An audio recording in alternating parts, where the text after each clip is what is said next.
Well, good morning, Torontians. It's lovely to be with you again this morning, although not in person. I have been beamed up to the mothership and transported to another part of the universe. However, I will be with you immediately following the service this morning to have some morning tea and to bid you a very fond farewell from our time with you in Noosa. Well, this morning we are continuing on the topic, if you could ask God anything. And this morning's topic is, God, hasn't science disproven you? And in particular this morning I'm talking about the theory of evolution, which I believe is one of the major stumbling blocks for many people in seeking to believe in the God of the Bible. And now, by evolution, I'm referring to the Darwinian theory that all life originated in a single cell life and gradually evolved into increasingly complex species. And over the last century, this belief has embedded itself in Western society, leading most people to not only reject the biblical account of creation as some sort of fairy tale, but also, even more tragically, to dismiss the very existence of God.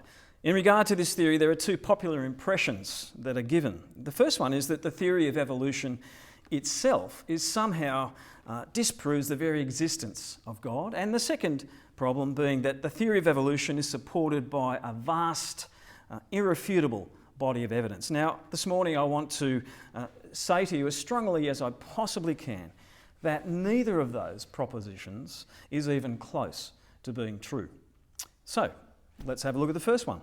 The idea that evolution has somehow disproved the existence of God. Now, ladies and gentlemen, this just simply is not true.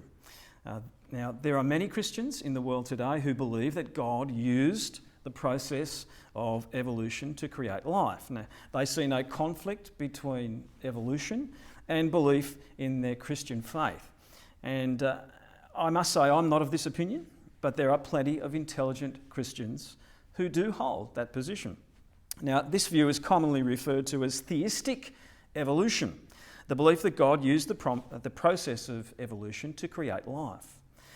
A recent survey, well, at least in 2007 anyway, of American churches revealed that 51% of Protestants and 58% of Catholics believe that God used evolution to create life.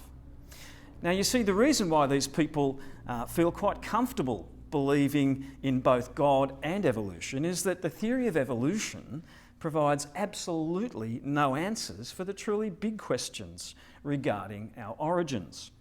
How did non-living matter generate living organisms? To date, there is absolutely no natural known process by which this could have occurred. Evolution does not have an answer to this question. In fact, the very notion of inanimate, non-living matter generating living organisms is a direct contradiction of several of the laws of thermodynamics and genetics. But even more importantly, the question, where did matter come from in the very beginning, before the Big Bang? Where did the stuff that went bang come from? And the theory of evolution simply has no answer to that question. In 2014, Bill Nye, the science guy, himself an outspoken atheist, had a debate with Ken Ham, a Christian scientist, who asked him this very question: where did matter come from in the beginning? And Bill Nye, the science guy, responded, "We don't know. This is the great mystery. You've hit the nail on the head." But the Bible has a very clear answer to these questions. Genesis 1:1 says, "In the beginning, God created the heavens and the earth." You see, the reason why science has not been able to find a natural cause for the origin of the universe is because there isn't one. The universe was created supernaturally. The point being that evolution, even if it is true, has not displaced God by any means, because it doesn't answer the biggest question of all: where did the universe come from in the very beginning? Now let's examine the second proposition, that the theory of evolution is supported by a vast, irrefutable body of evidence. Now, of course, there is some evidence for evolution. Here's the best evidence we have to date. There's this one, and this one, and this one, and this one. Now, I'm not making any comment about Donald Trump. I just found those pictures rather humorous. So let me now be serious for a moment. The impression we get, the popular impression from the media, is that evolution is supported by a huge amount of irrefutable evidence.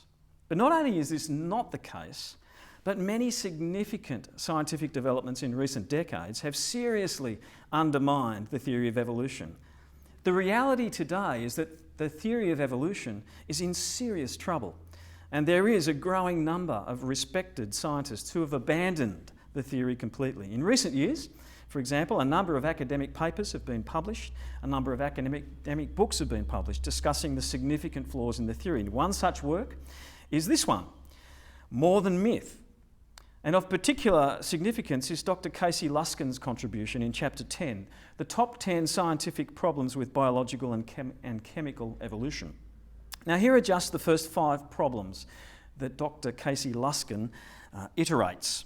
Number 1, the impossibility of random genetic mutations producing new genetic material. Number 2, the irreducible complexity of single-celled life. Number 3, the complete failure of the fossil record to provide support for Darwinian evolution. Number 4, the failure of molecular biology to provide evidence for evolution. And number 5, the now understood impossibility from genetics and other branches of science of natural selection creating new species. Similarly, Dr. John Ashton has written a wonderful book, In 6 Days. I had the privilege of meeting him, as a matter of fact. He came to actually sit in on one of my lectures, although thankfully I didn't know at the time. He only introduced himself at the end. But in his book, In 6 Days, the book has been written by 50 PhD scientists from around the world, and each one of them provides extensive scientific arguments for their view that the theory of evolution is no longer scientifically tenable. And they explain the growing scientific evidence supporting theistic supernatural creation. The contributing scientists are highly regarded and come from a wide range of fields, including biology, chemistry, biochemistry, genetics, physics, cosmology, astronomy, and astrophysics.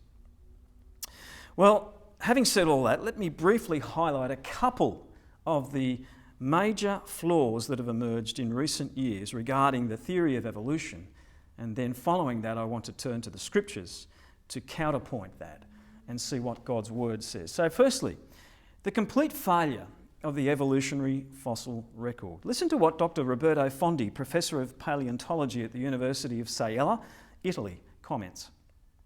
He says, the fundamental assumptions upon which evolution are based are not at all confirmed by paleontology. That's the study of fossils. If evolution had really happened, the evidence would be in abundance and incontestable. The museums would be overflowing with exhibits clearly documenting the transitions between various biological groups. But the fact is that after nearly 2 centuries of intense research, there are no such exhibits. The very few fossils once claimed to be some kind of evolutionary link, such as the amphibians, Ichthyostica and Cymoria, the bird Archaeopteryx, and the Australopithecine ape, Homo habilis, have now been rejected. In other words, in terms of so-called human evolution, the original missing links taught up until the late 1970s have now all been disproved and completely discarded. These have been proven to be either hoaxes by fanatical atheists or false hopes based on extremely poor science. Now, let me give you a couple of examples. Hesperopithecus was once believed to be one such missing link. Amazingly, all they had was some teeth, and yet they managed to construct these rather imaginative drawings. But in the late 1960s, Dr. Henry Fairfield Osborne's field expedition proved beyond doubt that Hesperopithecus was simply the teeth of a modern-day wild pig. Java man was discovered in 1891 by Eugene Du Bois, yet Du Bois also discovered fully human skulls at the same level as Java man, and he concealed them for 30 years. Before he died, he confessed this and admitted that Java man was really a gibbon. Piltdown man, whom many of you have studied in science when you were at school, discovered in 1912 by Charles Dawson, But it was chemically analysed in 1953 by Professor Kenneth Oakley, who proved conclusively that the skull was that of a modern human and the jawbone was that of an ape. The bones had in fact been chemically treated by Dawson to make them appear old, and the teeth had been filed down to resemble human teeth. Charles Dawson was disgraced by the eventual unveiling of that fraud, which had fooled the scientific world for 40 years. And Neanderthal man, perhaps the most famous of all, discovered in 1848 at Forbes Quarry, Gibraltar, was declared by evolutionists at the time to be the missing link, and I'm sure most of you have heard of Neanderthal man. Yet, in 1947, a Neanderthal man was discovered to have lived in a cave after modern man had inhabited it. Neanderthal man is now known to have been a variation of modern Homo sapiens. And finally, Lucy, the Australopithecine ape, is the latest and greatest supposed missing link hailed by evolutionists. However, living specimens of this creature have now been discovered in the jungles of Sumatra. The creature is known as orang pendek and is simply another variety of the orang monkey species, and not, as we were told, an ancient ancestor of humans.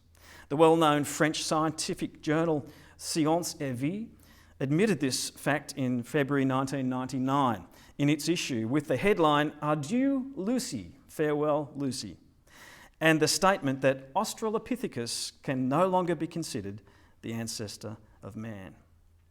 What really frustrates me about all of these things is that all of these were, or most of them except for Lucy, were well and truly discredited by the scientific community in the 1930s, 40s, 50s and 60s. And yet in the late 1970s, when I was studying science at high school, they were still in my science textbooks. Lucy wasn't there, of course, because she was discovered after that. And my frustration with Lucy is the same.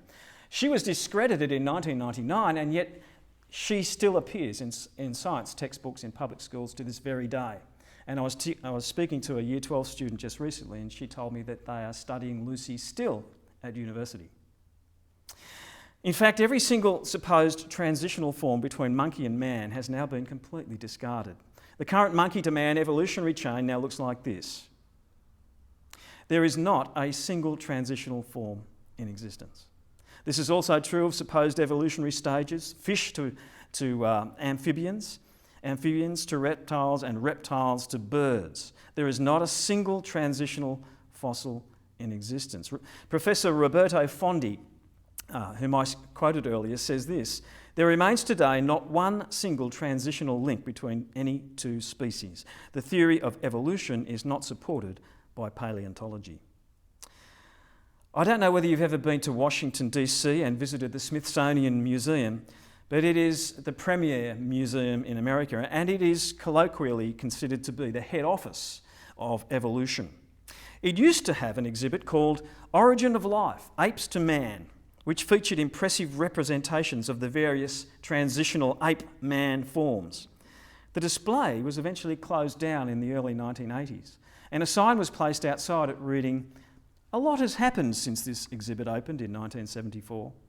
The science of human evolution is a fast-changing field. Much of the material here is now out of date. We are developing a new exhibit based on the latest findings." It never reopened because there is now no evidence to support it. None. Colin Patterson is one of the world's leading evolutionary paleontologists and himself an outspoken atheist. He's based at the British Museum of Natural History. In 1999, he wrote the landmark book Evolution. But in that book, significantly, he failed to mention a single evolutionary transitional form. A Christian scientist by the name of D Sutherland read the book and wrote to him and challenged him. He said, "Why didn't you include any transitional forms in your book?" Patterson wrote back saying, "I fully agree with your comments on the lack of evidence of evolutionary transitional forms. If I knew of any, either fossil or living, I would certainly have included them in my book. I'll lay it on the line, there is not one such fossil for which there is a watertight argument." This now famous quote has severely embarrassed the evolutionary movement, and Patterson came under increasing pressure from the atheists to subsequently try to qualify that original comment, but it remains. You see, folks, if evolution was true, there should be hundreds of thousands, no, there should be millions of transitional forms all over the earth. But there is not one single such fossil. A relatively recent stunning discovery, which rocked the evolutionist world, occurred in, 1997, when Dr. Mary Schweitzer, Professor of Paleontology, North Carolina State University, found soft tissue and hemoglobin molecules inside the bones of a T-Rex. Hemoglobin molecules are part of blood, red blood cells. But hemoglobin molecules only last thousands of years, not millions. Another stunning find occurred in 1977 when a rotting plesiosaur carcass was pulled up from the ocean bed by a Japanese fishing boat. Yet plesiosaurs are supposed to have become extinct 65 million years ago. Does that look like a 65 million year carcass to you? As Professor E.H. Andrews states, the fossil record now constitutes a severe embarrassment to the theory of evolution. A second area which poses a major problem for evolution is the irreducible complexity of life. You see, in Darwin's time, when the theory of evolution was first being proposed, cells were thought to be simple blobs of protoplasm surrounded by a membrane, barely alive. But we now understand that that is just simply not so. Cells are incredibly complex factories. Even the simplest of cells is full of thousands of molecular machines, each of which is comprised of dozens of independent parts formed by DNA and RNA acids and molecule chains. Now, this is a computer-enhanced picture you're looking at, produced by Cambridge University of the inside of a single cell. The large globe is the nucleus, the blue globe in the middle, and what you're seeing are the superhighways carrying thousands of tiny molecular DNA machines, like little robots around the cell, each of which carries out a task essential for the cell to remain alive. The simplest of cells is unbelievably complex, and all of these machines had to come into existence simultaneously in order for that single cell to be alive. This is what we mean by irreducible complexity. The smallest entity of life is so amazingly complex it cannot be reduced any further, and without all of those components being there, it could not exist as a living thing. And scientists have no idea how all of these machines, these cellular machines, could have popped into existence simultaneously to make the cell a living thing. Evolution has no way of explaining how such a complex system could have come about. Charles Darwin once stated, "If it could be demonstrated that any complex organ existed which could not possibly have been formed by numerous successive slight modifications, my theory would absolutely break down." Commenting on Darwin's statement, and in the light of our recent knowledge of the irreducible complexity of cells, Dr. Michael Behe, Professor of Biochemistry at Lehigh University in Pennsylvania and a Senior Fellow of the Discovery Institute's Centre for Science and Culture, states this: "As the number of unexplained, irreducibly complex biological systems increases, our confidence that Darwin's criterion of failure has been met skyrockets towards the maximum that science allows." In other words, if Charles Darwin was alive today, he would almost certainly concede that his theory, according to his own defined parameters, has been refuted by overwhelming scientific evidence. A third and final area that I will touch on very briefly, and another major problem for evolution, is the genetic impossibility of positive mutations. Professor Giuseppe Simonti, a highly respected Italian biochemist, geneticist and a molecular biologist, states this: "Recent discoveries in molecular biology have deeply undermined the theory of evolution. The claim of evolution that mutations are retained and strengthened by natural selection is not true. What natural selection does is eliminate genetic mutations."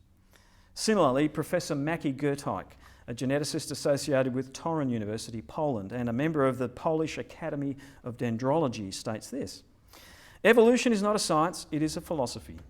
The science of genetics shows that macroevolution is not possible.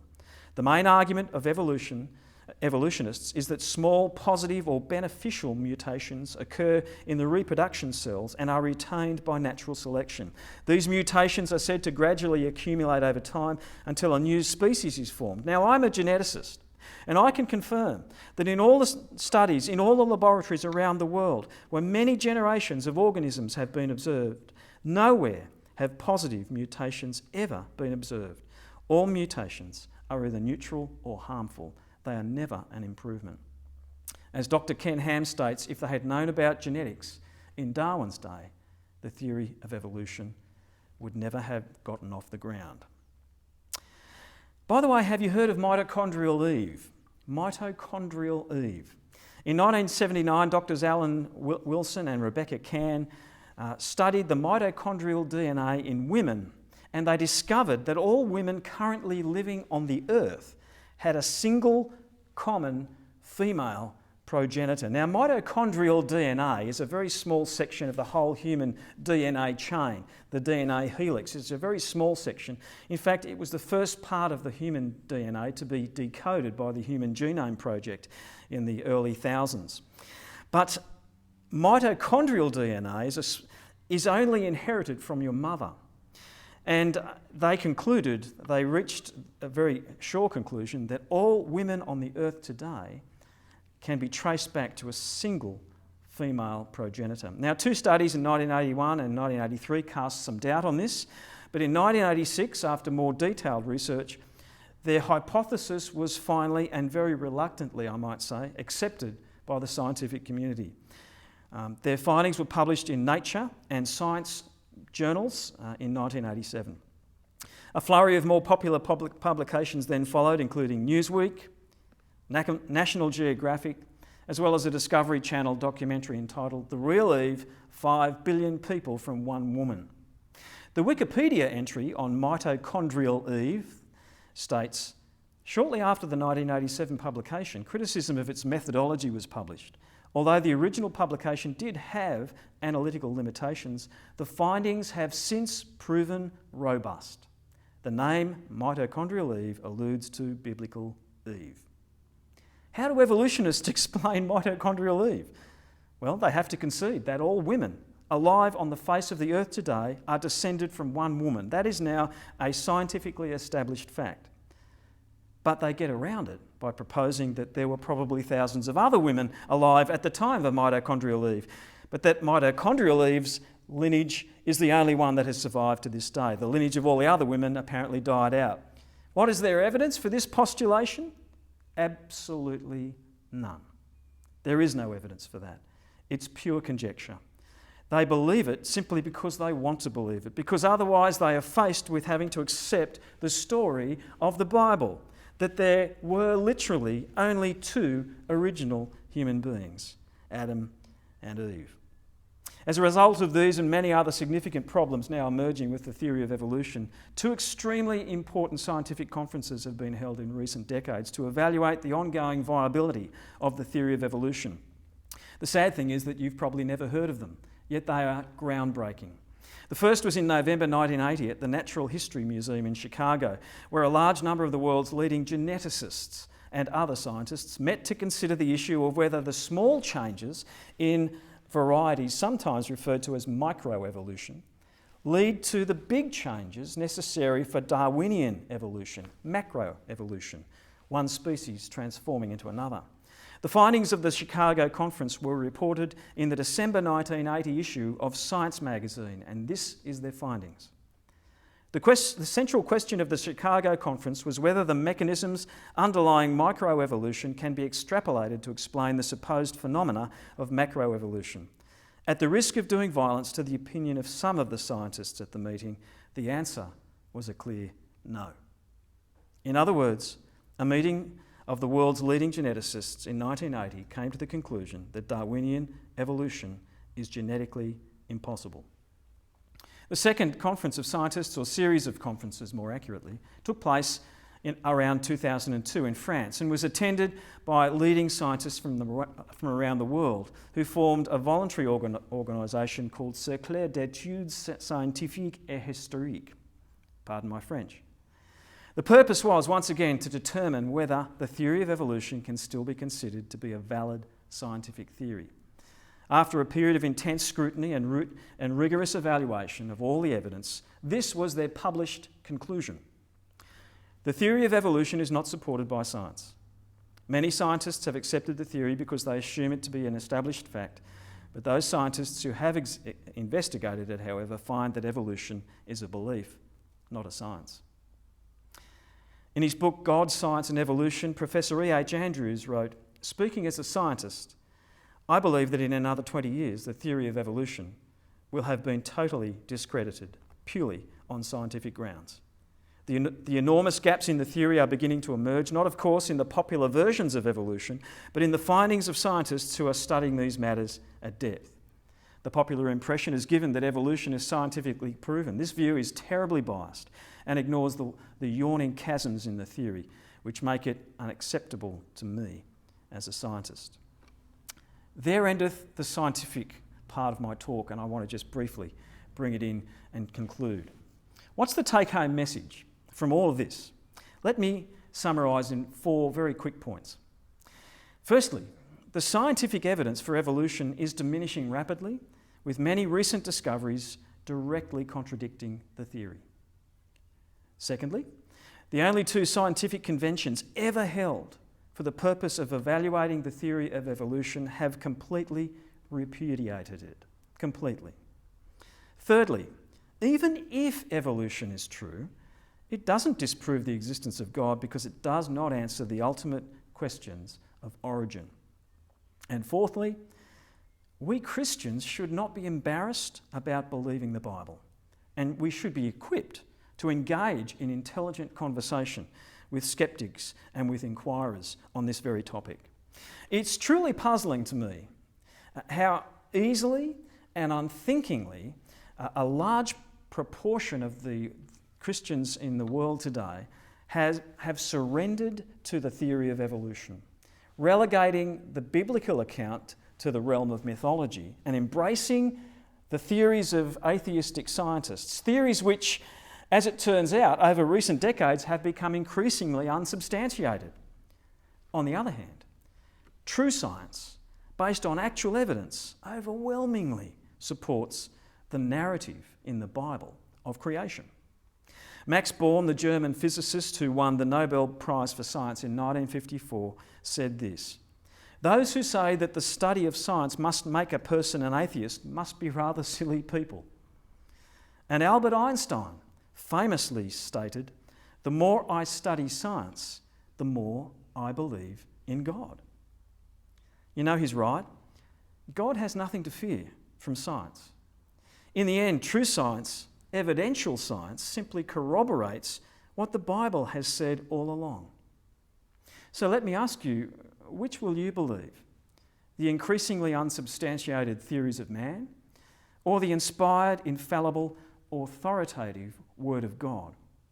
Dr. Henry Morris once said, "In the first page of the Bible, a child may learn more in 1 hour than all the scientists of the world have learned without it in thousands of years." So as I conclude, let me remind you what that first page of the Bible tells us about the actual events at the beginning of creation. In the beginning, God created the heavens and the earth.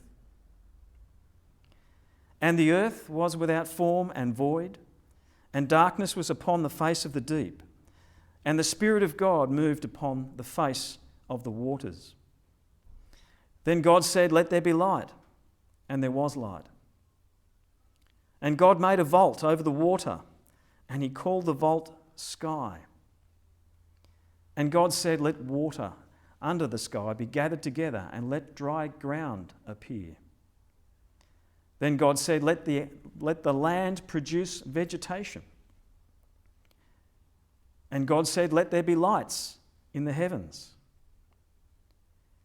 And God said, "Let the waters teem with living creatures, and let there be birds to fly across the vault of the sky." And God said, "Let the land produce living creatures." Then God said, "Let us make mankind in our image. And God saw all that he had made, and it was very good. I want to encourage you this morning to place your faith in the Word of God on this issue. You can trust what the Bible says. In the beginning, God truly did create the heavens and the earth. I'll leave you with a quote from Dr. Robert Jastrow, astrophysicist and founder and director of NASA's Goddard Institute of Space Studies. He was commenting on this growing tide of scientific evidence which was beginning to support the concept of supernatural theistic creation. Evidence which is increasingly and overwhelmingly pointing scientists towards a supernatural origin to the universe. And this is what Dr. Robert Jastrow said. For the scientist who has lived by his faith in the power of reason, the story ends like a bad dream. He has scaled the mountain of ignorance. He is about to conquer the highest peak. And as he pulls himself over the final rock, he is greeted by a band of theologians who have been sitting there for centuries. I hope this morning's talk's been very helpful for you. May God bless you.